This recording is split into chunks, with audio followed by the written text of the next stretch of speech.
En poursuivant le message donné par Alain de Montgascon, je voudrais tenter de faire une petite synthèse de cette journée et de dégager quelques éléments de ce qu'on appelle maintenant couramment des feuilles de route, en restant modeste. La première chose qui m'a frappé, c'est que, en participant à tous ceux qui ont participé à cette journée peuvent constater que nous commençons à bien connaître le sujet de la forêt, de la gestion forestière et de la qualité de l'eau. Je dis ça parce que, effectivement, trop peu de personnes le savent encore. Et il y a quelques semaines, il y avait une réunion parisienne où ce thème était abordé, et de grandes autorités d'administration forestière française disaient oui, c'est un sujet intéressant, etc. Mais enfin, il faut savoir de quoi on parle, et avant de demander des choses, il faut savoir de quoi on parle. Ben, ces personnes-là auraient eu intelligence à venir participer à nos travaux. C'est à nous de trouver le moyen de leur renvoyer le message, et j'y vais y revenir. Je crois qu'on peut constater que la forêt française, par notamment la forêt privée, n'ayant pas peur de l'évoquer ici, accède au rang des experts dans ce domaine. Ils sont encore peu nombreux, on en a cité, on nous en a rappelé sur le plan international, et grâce au réseau que la forêt privée a su réunir avec d'excellents experts que l'on a entendus tout au long de la journée, nous formons un réseau, une cellule qui doit être reconnue, entendue, reconnue et respectée. Et c'est un des enseignements que je tire de cette journée. Je sors de cette journée beaucoup plus sachant que je ne l'étais en entrant. Parce que tout ce que vous avez dit est fort et on a un devoir d'aller plus loin, j'y reviendrai. C'était l'occasion pour moi déjà de faire un premier remerciement à chacun d'entre vous qui est intervenu dans cette journée. Je pense qu'en termes général, le moment est venu d'afficher sur un plan opérationnel, de mise en œuvre atteignant une grandeur opérationnelle et à une grande échelle, ce qu'est le thème de l'eau et de la forêt. Et on doit faire émerger cette notion comme un axe fort de la politique forestière française, je le dis clairement, à un moment où cette politique, on a un peu de mal à bien l'identifier, au moins tel que nous le souhaiterions. Il y a bien sûr d'autres domaines, il y a l'économie, le bois, etc., ce n'est pas le terme de la journée, mais les valeurs environnementales et les services que la forêt rend en ce domaine accèdent d'une façon très, très évidente au rang de fonction majeure qui doit être reconnue et pris en compte dans la politique forestière française. La forêt privée doit concourir à y parvenir. Je pense que nous devons faire partager ce message avec nos partenaires de la forêt française, que sont les forêts communales et les forêts de l'État. Plusieurs intervenants ont évoqué le rôle, les liens qu'ils avaient avec ces partenaires de la forêt publique. J'y suis pour ma part attaché et je suis convaincu que quand des sujets sont difficiles, quand ils demandent une prise de conscience et une reconnaissance par la société notamment, eh bien on est plus fort quand on parle d'une façon optimale plutôt qu'une façon sectorielle. Donc pour moi, je retiens de ça que cette expertise dans laquelle la forêt privée est très engagée, partageons-la, continuons à la partager d'ailleurs et à la cultiver avec nos partenaires de la forêt publique. Et puis, cela a été évoqué tout à l'heure en fin de réunion, il faut la faire reconnaître par les autorités de l'État. Ça, incontestablement, c'est un point de passage obligé, je ne vais pas m'étendre, mais c'est évidemment le gouvernement, les ministères, ceux qui nous concernent. En l'occurrence, j'en vois deux, qui sont notre ministère de tutelle, l'agriculture, qui ne s'appelle toujours pas, et de la forêt d'ailleurs, et puis l'environnement, qui a changé de nom aussi, mais enfin qui traite les mêmes sujets, sauf l'énergie, et puis aussi les parlementaires. Alors, dans nos familles professionnelles, c'est le rôle particulier et la responsabilité qui est exigeante de notre fédération de travailler sur ce thème et vous pouvez compter sur elle pour faire le mieux du possible en la matière. Troisième remarque générale, tout cela doit nous conduire à communiquer et agir. Alors communiquer, M. Benoît nous a bien dit qu'on ne savait pas communiquer, malheureusement c'est trop souvent vrai, c'est vrai dans ce domaine-là. Et il a parfaitement raison de nous le dire, et il faut donc qu'on fasse mieux en la matière. Alors, je me viens, pour communiquer, il me semble qu'il y a plusieurs façons de procéder. Je crois tout d'abord que nous arrivons presque au point, peut-être tout à fait, mais pas loin du point, de la rédaction et de la publication de plus qu'un guide, le guide étant une partie de ce que je vais dire, d'un véritable manuel sur la forêt et l'eau. Parce que je vois, j'imagine ce document peut-être qui sera une version 1. Alors souvent, un document imprimé avec un classeur où on peut changer pour améliorer les versions en cours de route est peut-être une méthode, j'en sais rien.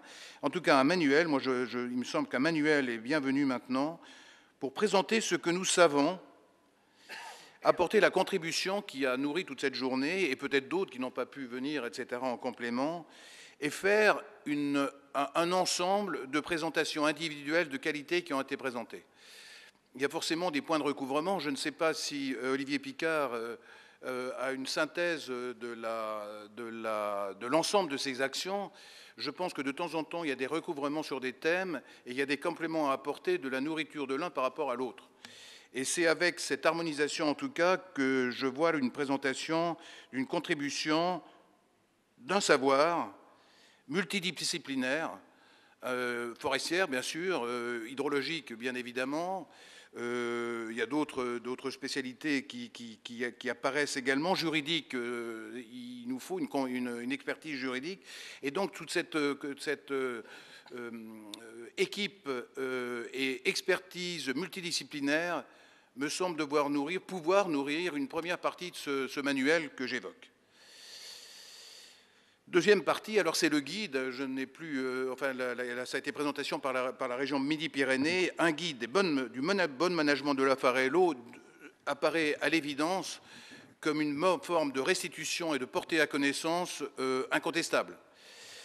Donc il faut le faire avec la présentation des bonnes pratiques, avec aussi le modèle de convention, le contrat type qu'on a évoqué en dernière partie de la réunion et qui demande encore un peu du travail, mais la qualité des juristes que nous connaissons et que nous avons doit nous permettre d'y arriver, et également une présentation des valeurs de la rémunération qu'on a évoqué plusieurs fois d'une façon là aussi harmonisée, compilée, harmonisée et cohérente pour que ça nourrisse la bonne mise en œuvre d'une convention.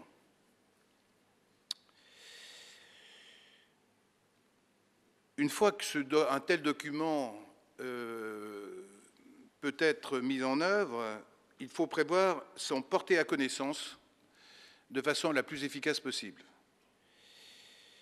Il me semble que l'année internationale de la forêt qui va s'ouvrir, l'année 2011, pourrait être un bon cadre pour s'exprimer.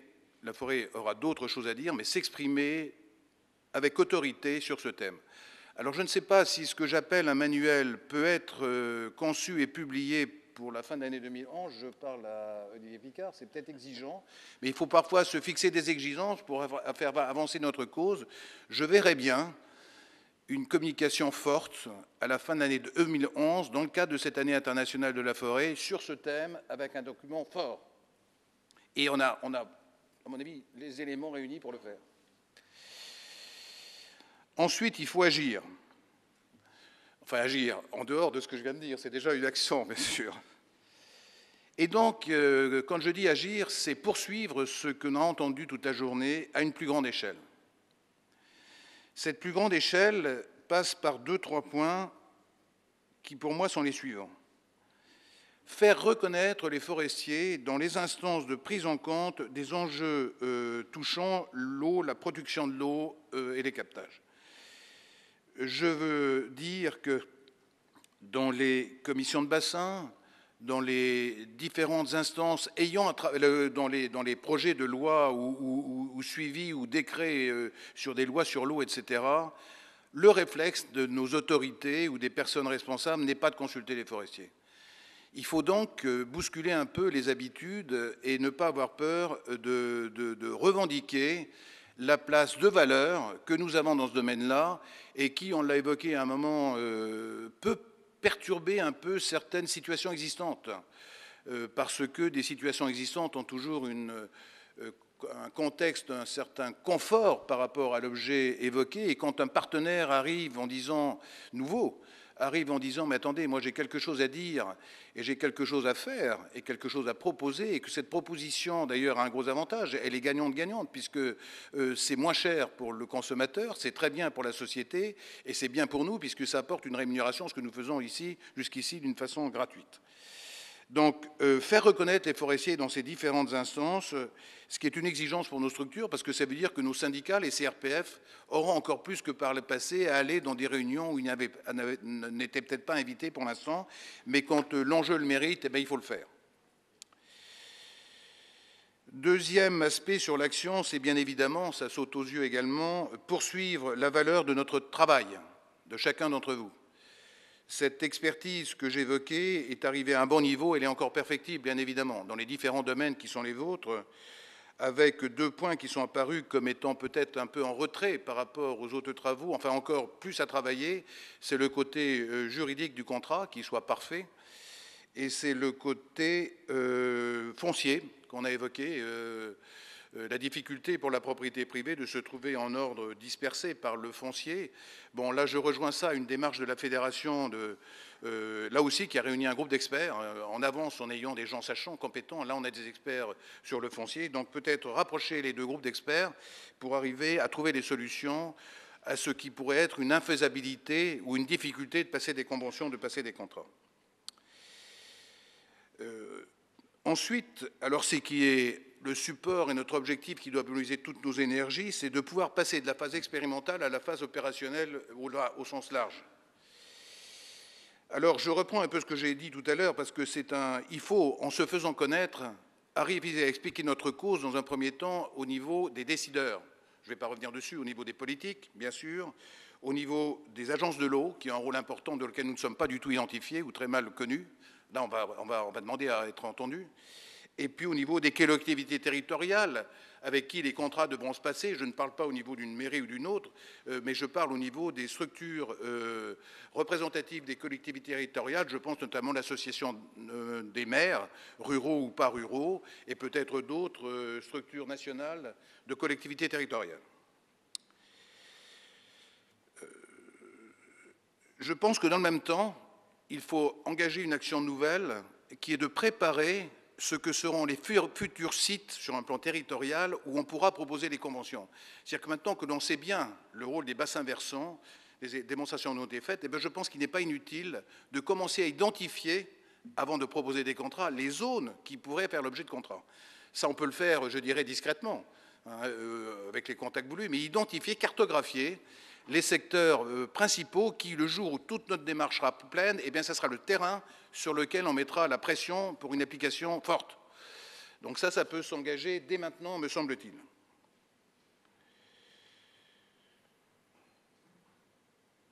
Voilà, tout ça pour développer la partie contractuelle à terme, la partie contractuelle sur une grande échelle.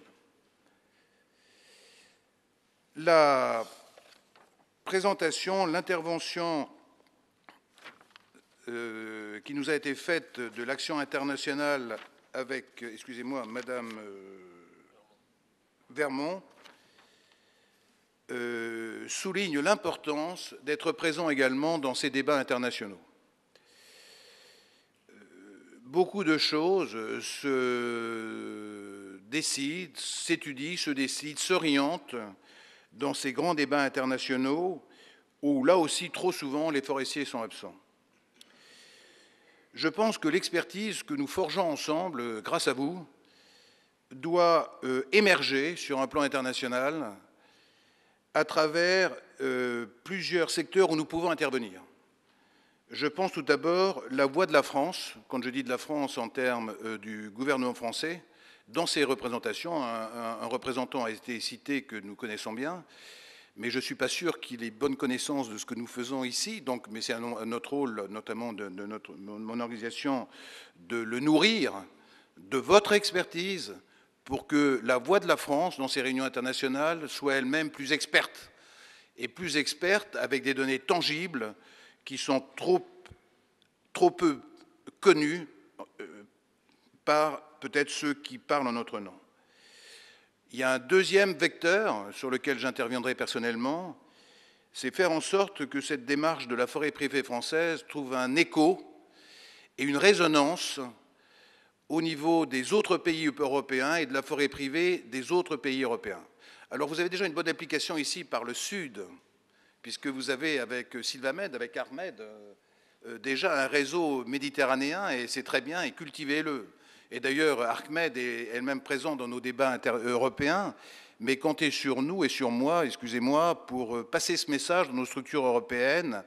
Et je pense que j'ai beaucoup participé à ces réunions européennes, j'ai jamais entendu un niveau d'expertise en la matière. Bien sûr, il y a des déclarations. Les forestiers privés souhaitent que l'eau fasse l'objet, et le rôle qu'ils ont en matière de l'eau fasse l'objet d'une prise en compte et d'une rémunération. Mais je n'ai jamais entendu, dans les débats européens, de la forêt privée, une expertise comme celle que vous avez exprimée aujourd'hui.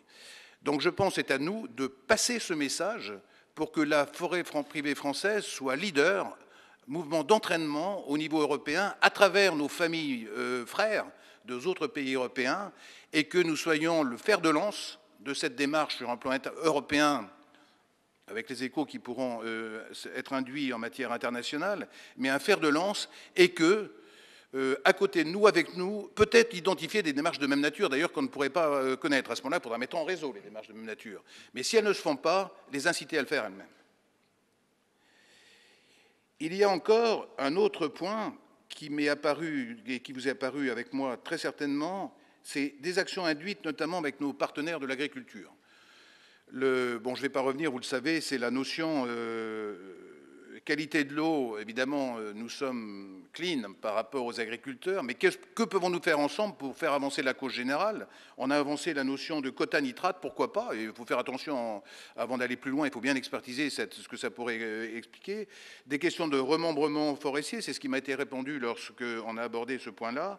Je vois là un sujet vertueux et prometteur, à de moments où on a d'autres thèmes qui sont un petit peu plus conflictuels avec nos amis les agriculteurs, donc vertueux pour travailler ensemble. Dernier point que je voudrais évoquer, c'est vous rappeler à tous qu'en 2007, nous avons signé un protocole d'accord, tous les forestiers français et nos partenaires de France Nature Environnement. Dans ce protocole d'accord, il est indiqué une démarche commune, produire plus tout en préservant mieux. Je crois que toute la journée, nous avons apporté la preuve que les forestiers privés, avec leurs partenaires de la forêt publique, eh bien, avancent très fort et sont en train d'écrire une page nouvelle de cet aspect protégeant mieux à travers le rôle de la forêt et de l'eau, c'est bien évident. Et à un moment, et nous en parlions avec nos amis de FNE, je m'adresse à leurs représentants ici, faire une sorte, après 4 ans presque de signature de cet protocole d'accord, de faire un premier état, un rapport d'étape. Eh bien, incontestablement, la page de l'eau et des forestiers est inscrite en lettres de valeur, d'or peut-être, dans ce bilan du protégeant mieux. Voilà, je crois que j'ai été trop long. Je voudrais simplement, pour terminer, m'associer aux remerciements qui ont été faits précédemment. Je veux bien sûr remercier les organisateurs, les différents intervenants, et dire que c'est grâce à eux, grâce à la compétence de chacun d'eux, que la cause de la forêt et de l'eau avance. Il nous reste encore à faire, beaucoup à faire, et c'est bien en unissant nos compétences que nous pourrons assurer la pleine récompense, je dirais, reconnaissance et récompense de ce rôle fondamental que les forestiers jouent pour l'eau.